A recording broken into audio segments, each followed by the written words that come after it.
Hey guys, Meg here. It has been a hot minute since I've done a video. My apologies. I have so much that I need to share to get you guys caught up on what's going on in life, but today I'm just going to talk about my experience with having a total abdominal hysterectomy. Back in May of this year, I was told by the doctor essentially that there was a mass found in my uterus and it was causing some symptoms that were pretty scary.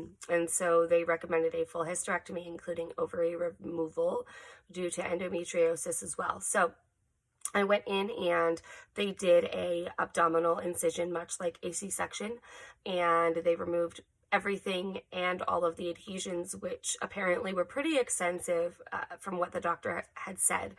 And I had a couple of days of recovery in the hospital. So first things first, let's talk about the actual hospital stay. It's so hard because hindsight is 2020, but I wasn't super thrilled with the care that I received in my recovery period. And I was also in a tremendous amount of pain. They had me on a pain pump drip, but it was still just so ineffective. And the first few days were excruciating. I mean, like, pass out because you're in so much pain, excruciating. And so getting past those first few days is really the biggest hurdle for me personally. And then after that, it seemed like it was pretty much all downhill from there. But the full, for as far as how long it took from surgery day to being able to get back to a normal routine of doing things like working out and lifting all my groceries and things like that, I would say it was probably a solid 12 weeks before I was ready to do those things. And it was hard because I do everything on my own. I don't like to ask for help from anybody. So for me, it was hard to continually be asking for help. But all in all, I have to say that it was 100% worth it. Yes, I am sad that my childbearing days are over. I knew that when we had the twins anyway. I knew that that was going to be the last time that I was really going to be able to do that, mostly because I'm not sure that I would survive another pregnancy, specifically with how bad the preeclampsia got with the twins and everything else. So honestly, I was ready to be done anyway, but it's harder when things get taken away from you when you're not necessarily mentally prepared, especially when they're talking about, masses and possible cancer and things like that. So it was a little traumatic, but now that we are several months out, I definitely don't regret it, and I feel like it has made a difference in my pain levels regarding the adenomyosis and endometriosis, as well as taking away the whole polycystic ovarian syndrome situation, because I don't have ovaries to produce those hormones anymore and I'm not getting cysts.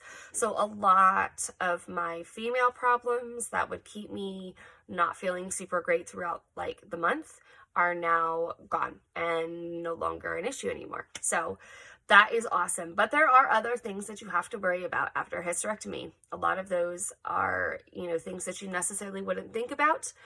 One of those is just, osteoporosis. I've actually broken a couple of bones since my hysterectomy. And so, unfortunately, the lack of estrogen has caused my body to not do the things that it needs to do. So I am on a very, very low dose of estrogen hormone replacement therapy, just to augment that so that I don't have so many issues with the brittle bones. And then also, different things like, just night sweats, typical menopause symptoms, which truly I haven't had much of. I do take a lot of different supplements though, so that could be a factor. But I would have to say it has been a really good experience for me.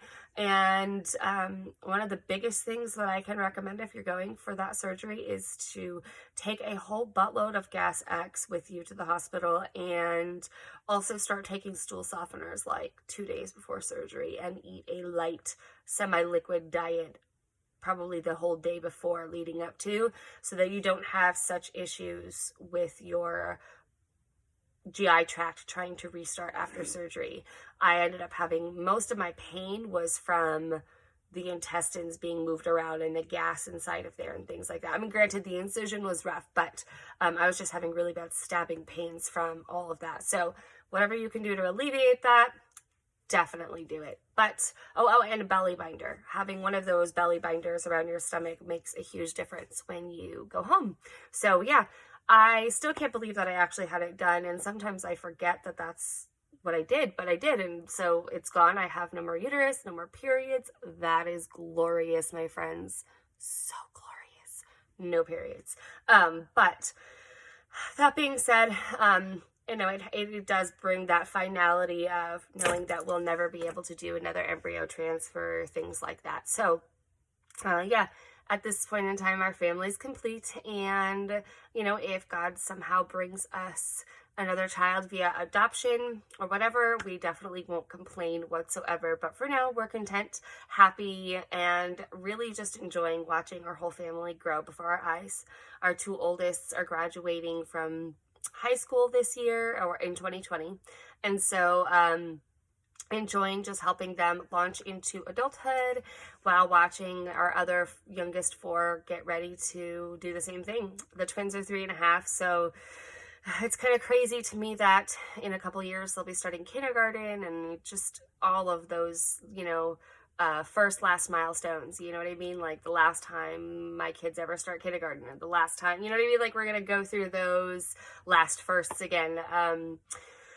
And it's hard, but it was definitely worth it. And I, you know, considering all of the circumstances that led up to it, I feel like it was the right decision to make. But, you know, everybody has a different experience. Just like, you know, when I had my tubes tied, I had some of the most adverse reactions that most anybody would deal with. And I know people that have similar issues after a hysterectomy, and I've not had those issues. So everyone is so different. But for me, it was worth it. And I'm so glad that I did it. And I'm glad I'm feeling better, still dealing with some other physical things. My HS and Hashimoto's and all of these other immune issues are flaring. So I'm dealing with some issues in regards to that. But working with my medical team to try to come up with solutions and answers and tools to help make things a little less difficult in the long run. So yeah, that is my hysterectomy update, and I plan on trying to hop on here and do another life update for you guys as well, just to let you kind of know what's going on, maybe do a little vloggity vlog, we'll see, but figured I would at least hop on and say hello and do a quick video just to kind of let you guys know how I'm doing after my hysterectomy. So I hope you're having a good one. I will catch you guys later.